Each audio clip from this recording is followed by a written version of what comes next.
Hi friends, ఎలా ఉన్నారండి? మీరు అందరైతే చాలా బాగున్నామండి. ఈ వీడియోలో వచ్చేసి మేము తిరుపతి వెళ్ళామండి. అది కొన్ని క్లిప్సే నేను తీశాను, అవే మీతో షేర్ చేసుకుంటున్నాను అనమాట.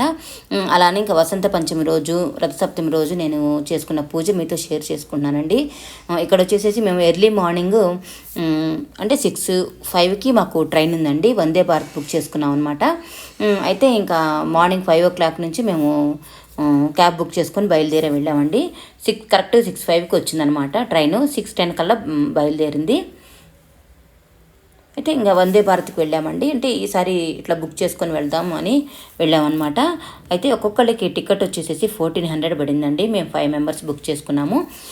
అలానే ట్రైన్లో అయితే ఇంకా మార్నింగ్ ఎక్కాం కదా, ఇంకా మేము నైట్ అంతా సరిగ్గా నిద్ర లేదండి. అందుకని ఎక్కగానే నిద్రపోయామన్నమాట. బ్రేక్ఫాస్ట్ అయితే 9:30 వరకే ఇస్తారండి. బ్రేక్ఫాస్ట్ మేమేం తీసుకోలేదు, నిద్రపోయాము. లేచి అడిగే తల్లికి అయిపోయిందని చెప్పారు. ఇంకా సరేనని తీసుకోలేదన్నమాట. తర్వాత ఇంకా ఆఫ్టర్నూన్ వచ్చి లంచ్ ఉందన్నమాట. లంచ్ వచ్చేసేసి ఒక్కొక్కరికి 220 రూపీస్ పడిందండి. లంచ్ ఇంకా దానిలో రైస్, వెజిటేబుల్ కర్రీ ఒకటి ఇచ్చారండి. అలానే బెండకాయ చట్నీ ఇచ్చారు, పప్పు ఇచ్చారనమాట. అలానే 2 చపాతీ ఇచ్చారు, కార్డ్, ఒక లెమన్ పికిల్ ఒకటి ఇచ్చారండి. తర్వాత ఇంకా ఐస్ క్రీమ్ కూడా ఇచ్చారనమాట. మనం చేతులు క్లీనింగ్కి ఇవి ఇచ్చారండి. అలానే కాఫీ కానీ టీ కానీ తీసుకోవచ్చు అనమాట. అది మనకి ఎప్పుడు అడిగినా ఇస్తున్నారండి. కాఫీ కానీ టీ కానీ ఏది తీసుకున్నా కానీ 20 రూపీస్ తీసుకుంటున్నారనమాట. అయితే మనం టికెట్తో కూడా ఇవన్నీ కట్టొచ్చు, లేదా టికెట్తో కట్టకపోయినా కానీ మన తర్వాత అయినా తీసుకోవచ్చు అనమాట. ఇంకా దీనిలో ఇంకా ఏమేమి ప్రొవైడ్ చేస్తున్నారో నేను కొంచెం షేర్ చేసుకున్నానండి మీతో, అంతే. మళ్ళీ రిటర్న్లో మాత్రం మేము బస్సులో బుక్ చేసుకుని వచ్చాము. ఇప్పుడైతే ట్రైన్ వెళ్ళామన్నమాట. ఇంకా వందే భారత్ కాకపోతే మనం 8 అవర్స్లో మార్నింగ్ 6కి వెళ్తే 2 o'clock కల్లా మేము అక్కడ ఉండిపోయామండి. అంటే చాలా ఫాస్ట్గా వెళ్ళామన్నమాట. అందుకని మీతో ఎవరైనా కావాలంటే తెలుసుకుంటారని చెప్పి మీతో షేర్ చేసుకున్నాను. టికెట్ ఎంత, మనకి ఏమేమి లోపల ఏమేమి దొరుకుతాయి అనేది మీతో షేర్ చేసుకున్నాను అనమాట. ఇది లంచ్ వచ్చేసేసి అనమాట.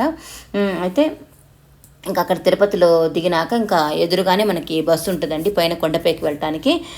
అలానే మనం రూమ్స్ కావాలన్నా కూడా, అంటే పైనకి రూమ్స్ కావాలంటే కింద ఇవ్వరండి, కింద వరకే ఇస్తారు. అక్కడ బస్సు ఎక్కితే మనం కొండపైకి వెళ్ళొచ్చు. పైకి వెళ్ళడానికి బస్సులు ఉంటాయి, ప్రైవేట్ బస్సులు ఉంటాయి. అలానే కొండ మీదవి గవర్నమెంట్ వెహికల్స్ కూడా ఉంటాయండి. మేమైతే ప్రైవేట్ బస్సు తీసుకున్నాము.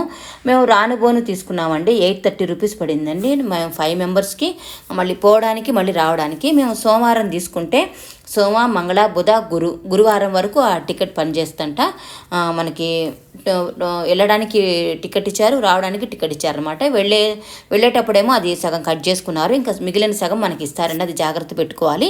రిటర్న్లో వచ్చేటప్పుడు మనం అది చూపిస్తే కనుక ఏ బస్సు ఎక్కైనా సరే, ఆ ప్రైవేట్ బస్సులు ఉంటాయి కదా, అవి ఏ బస్సు అయినా ఎక్కితే మళ్ళీ మన కింద డ్రాప్ చేస్తారండి. మళ్ళీ మనం టికెట్ తీసుకోవాల్సిన అవసరం లేదు. అలానే ఇంకా కొండపైన అడిగామన్నమాట, రూమ్స్ అవైలబుల్ దొరుకుతాయా అంటే. పైన వెళ్ళగానే సిఆర్ఓ అని ఉంటుందండి, అక్కడ మనకి బోర్డు కనిపిస్తుంది.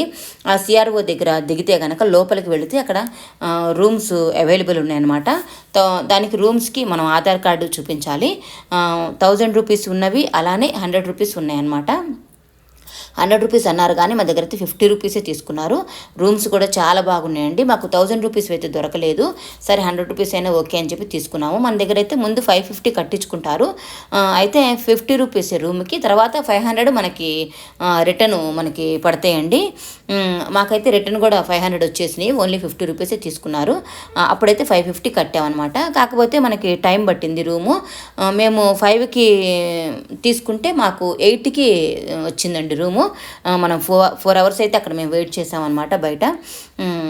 కాకపోతే రూమ్ అయితే వచ్చింది. కాకపోతే ముందే బుక్ చేసుకుంటే మంచిది. కాకపోతే అప్పుడు బుక్ చేసుకుంటే కొంచెం ఆగాల్సి ఉంటుందన్నమాట, ఎందుకంటే లోపల రూమ్స్ ఖాళీ అవ్వాలి కదా. ఖాళీ అయినాక మనకి ఇస్తారనమాట.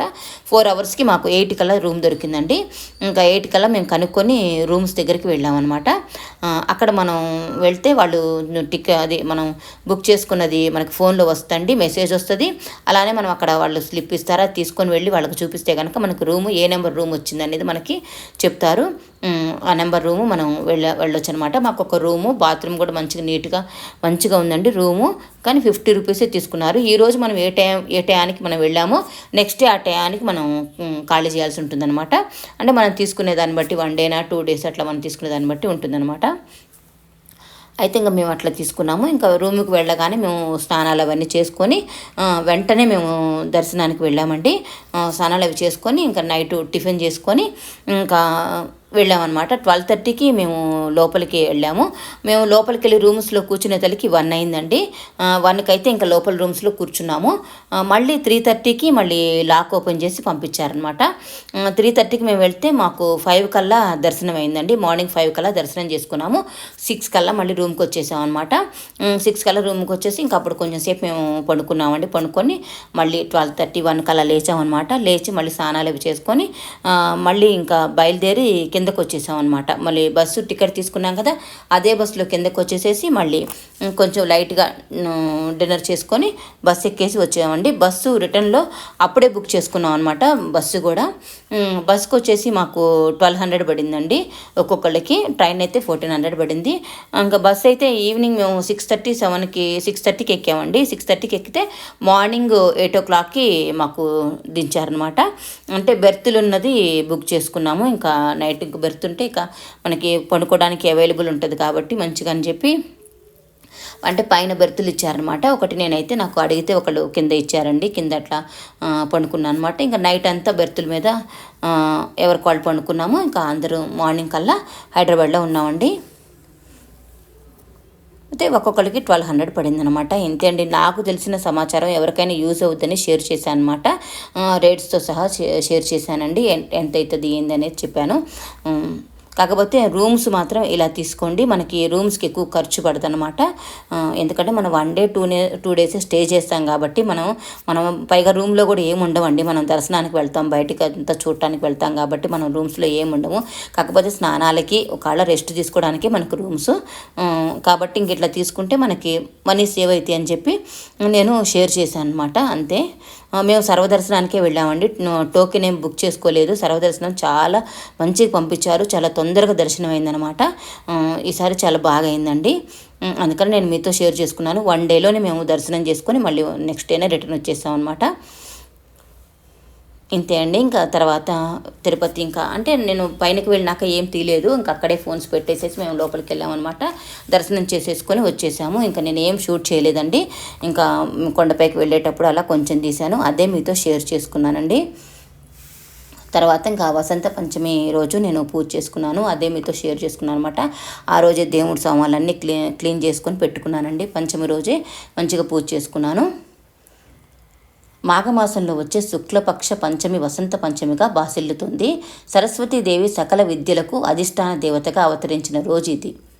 శ్రీమన్నారాయణుడు భృగు మహర్షికి సరస్వతీమాత మూలమంత్రాన్ని ఈనాడే ఉపదేశించాడని ప్రతీతి. కాలచంద్రిక ప్రకారం ఈ మాఘమాసం జ్ఞానదీపిక. ప్రకృతిలోని జీవకళకు ప్రతిరూపంగా సరస్వతీదేవిని కాళిదాసు కీర్తించాడు. బెంగాల్లో ఇవాల్టి నుంచి 3 రోజుల పాటు శ్రీపంచం పేరిట సరస్వతి ఉత్సవాలు ఘనంగా జరుపుకుంటారు.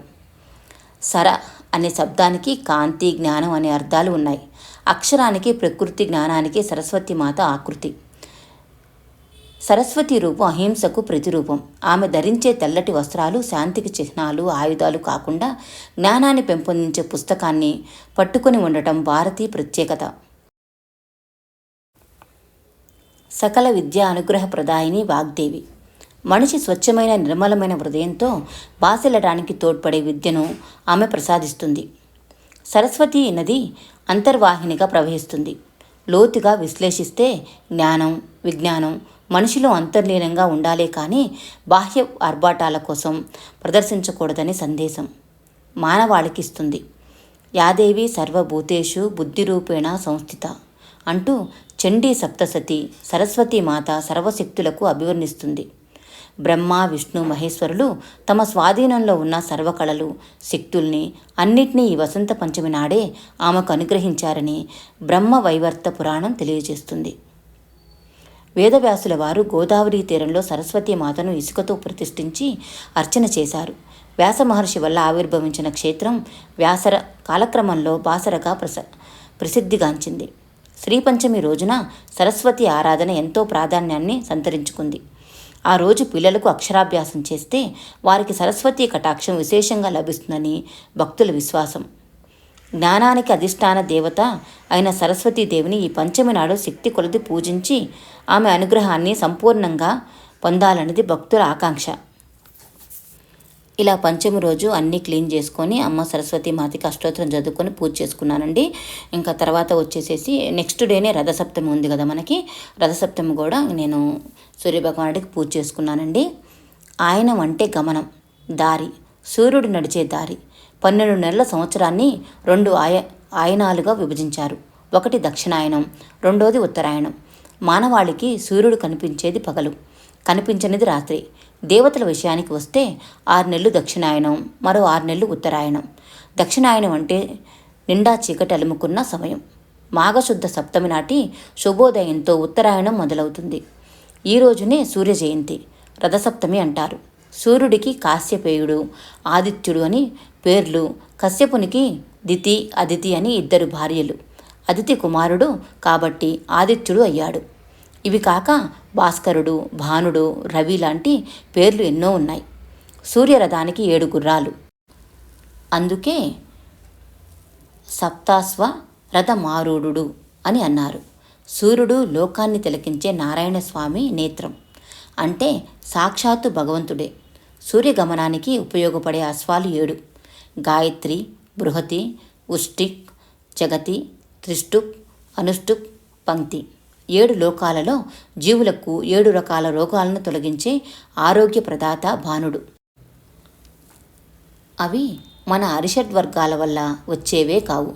జన్మ, జన్మాంతర, వాచిక, మానసిక, కాయక, జ్ఞాన, అజ్ఞాన కరణాల కర్మ ఫలితాల వల్ల వచ్చేవే కూడా.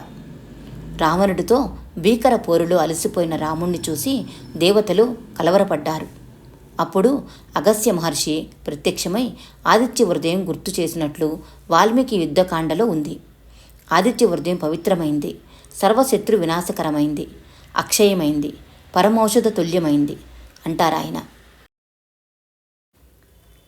ఆ స్తవంతో శ్రీరాముణ్ణి విజయం వరించింది. రథసప్తమి విశేషాల గురించి భవిష్యోత్తర మత్స్య పురాణాల్లో ఉంది.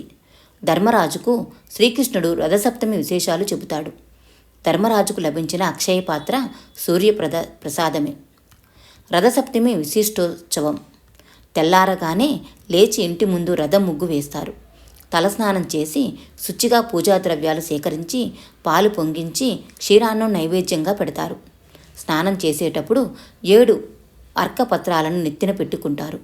అర్కపత్రాలంటే జిల్లేడు ఆకులు, చిక్కుడు కాయలకు చీపురు పుల్లలు గుచ్చి రథం చేస్తారు. జిల్లేడాకుల మీద పెట్టి అక్షింతలు జల్లి దీపధూప నైవేద్యాలు భక్తితో సమర్పిస్తే కోట్ల పుణ్య ఫలాలు వస్తాయంటారు.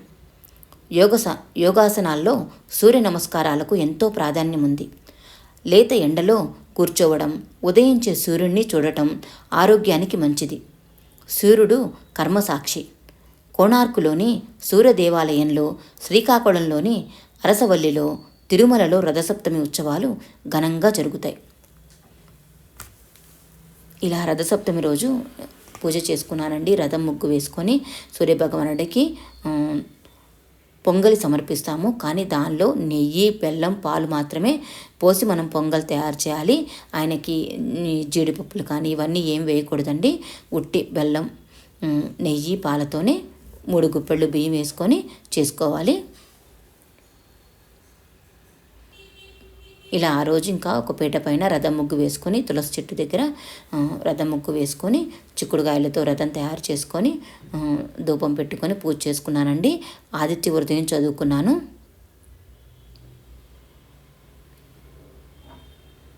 అలానే ఇంకా సరస్వతీదేవి పూజ, రథసప్తమి ఈసారి 2 పక్కనే వచ్చినాయి కాబట్టి 2 మంచిగా సోమవారం అమ్మవారి పూజ, అలానే సూర్యభగవానుడి పూజ 2 చేసుకోగలిగాను.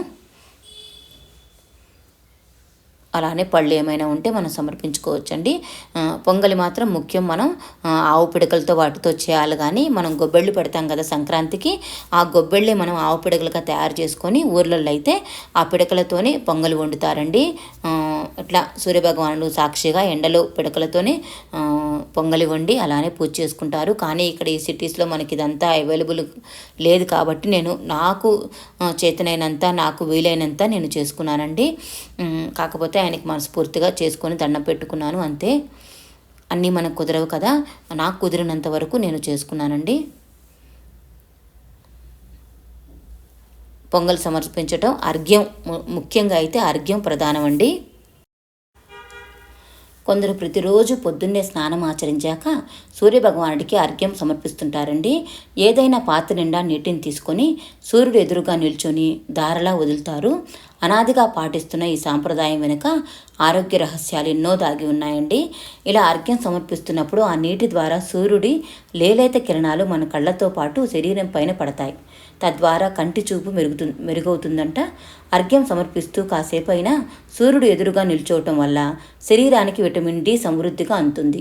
పరోక్షంగా చెప్పాలంటే సూర్యుడి నుంచి అందే ప్రాణశక్తిని, వెలుగును నిత్యం ఉపయోగించుకుంటున్నందుకు కృతజ్ఞతగానే ప్రత్యక్ష నారాయణుడికి అర్ఘ్యం సమర్పించే ఆచారం ఆచరణలోకి వచ్చిందని చెబుతారు. ఇంతేనండి, నాకు తెలిసిన కొన్ని విషయాలు మీతో షేర్ చేసుకున్నాను. నా వీడియో మీకు నచ్చినట్లయితే నా ఛానల్ సబ్స్క్రైబ్ చేసుకోవడం మాత్రం మర్చిపోకండి. అలానే పక్కనే ఉన్న బెల్ని కూడా ప్రెస్ చేయండి. నా కొత్తగా వచ్చే వీడియోస్ మీకు వస్తాయి. వీడియో నచ్చినట్లయితే ఒక లైక్ చేయడం మాత్రం మర్చిపోకండి. Thanks for watching.